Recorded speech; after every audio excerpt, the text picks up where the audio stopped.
हनुमानगढ़ ज़िले के अंदर नवंबर दिसंबर में 3 लूट हो चुकी है। सीसीटीवी कैमरों के अंदर सभी जो घटनाएं हैं वह कैद हो गई थी और पुलिस में मुकदमे भी दर्ज हुए, लेकिन पुलिस के हाथ अभी तक खाली है और जो आरोपी लूट कर भागे थे, फरार हुए थे, उनका पुलिस पता लगाने में अभी तक असफल ही रही है। चलिए फिर आपको बारी बारी से 3 जो लूट हनुमानगढ़ ज़िले के अंदर हो चुकी है उसका ब्यौरा देते हैं, उसकी घटनाओं के बारे में जानकारी देते हैं। 20 नवंबर की तारीख थी और शाम का समय था। 7 और 8 बजे के बीच में दीनगढ़ के अंदर बादू सीमेंट एजेंसी पर बदमाश आते हैं और वहां पर बदमाश आकर 2 शख्स जो इस एजेंसी के अंदर बैठे थे पिस्तौल की नोक पर उनको डराते हैं, धमकाते हैं, फिर उनके हाथ भी बांध देते हैं और 2 लाख रुपए से ऊपर गले से लूटकर वहां से फरार हो जाते हैं और कार से वह फरार होते हैं। ढाबा चौकी के पास उससे पहले वह चाय पानी नाश्ता भी करते नजर आए। सीसीटीवी के अंदर वह भी कैद घटना हुई है और सीसीटीवी फुटेज भी पुलिस को संबंधित सीमेंट एजेंसी के द्वारा उपलब्ध कराई गई है। घटनाओं का जिक्र और जो सूचनाएं उन्होंने अपने स्तर पर इकट्ठी की थी वह भी पुलिस को बता चुके हैं, लेकिन संगरिया थाना क्षेत्र के अंदर की जो घटना है उसके अंदर पुलिस अभी तक उनका सुराग नहीं लगा सकी है।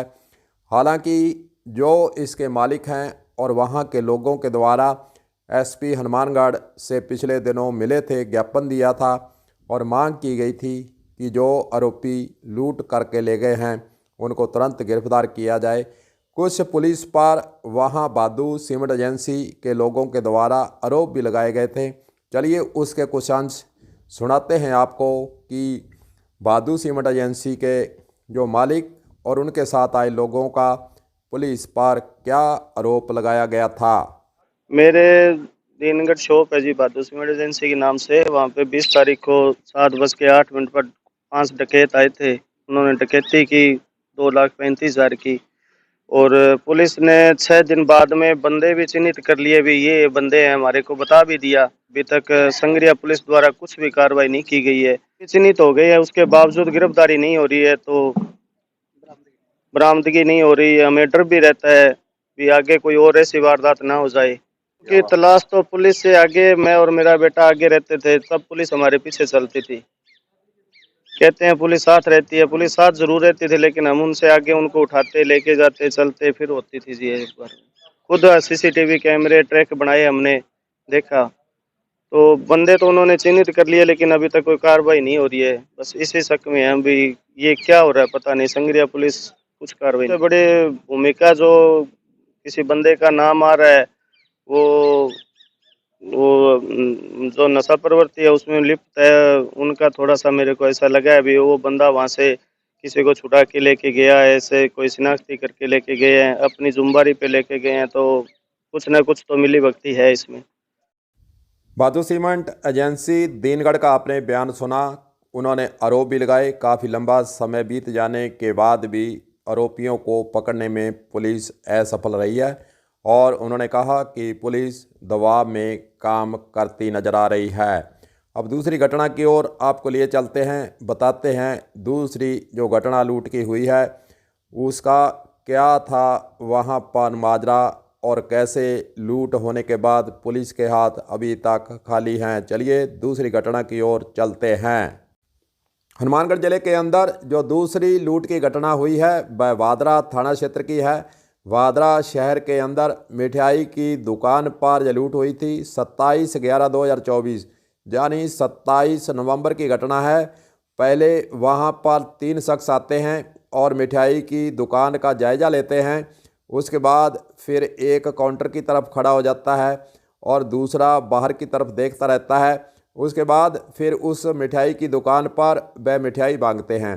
2-3 तरह की मिठाई उन्होंने तोलने का आदेश दिया। उसके बाद मिठाई का जो दुकानदार था वह उस मिठाई को तोलने में मशगूल हो जाता है। उसके बाद जो शख्स 2 अंदर खड़े होते हैं वह इधर उधर देखते हैं, मोबाइल देखने का बहाना करते हैं, फ़ोन पे करने का बहाना करते हैं उसके बाद मौका मिलते ही काफ़ी देर तक जब देखा उन्होंने कि कोई दुकान के अंदर नहीं आ रहा है, तो उन्होंने पिस्टल निकालकर उस दुकानदार को धमकाना, डराना शुरू कर दिया। और उसके बाद फिर गले के अंदर जितने भी रुपए थे, हज़ारों रुपए उसके अंदर गले से वे उड़ाकर ले जाते हैं। उसके बाद वहां से फरार हो जाते हैं।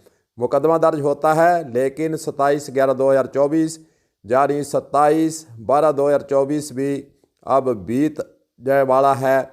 उसी के साथ यह घटना लूट की होने के बाद पुलिस के हाथ इस घटना को लेकर भी खाली हैं। नहीं पता लगा सकी है पुलिस कि आखिरकार सीसीटीवी कैमरों के अंदर जो शख्स कैद हो चुके हैं उनके बारे में सुराग नहीं लगा सकी है अभी पुलिस।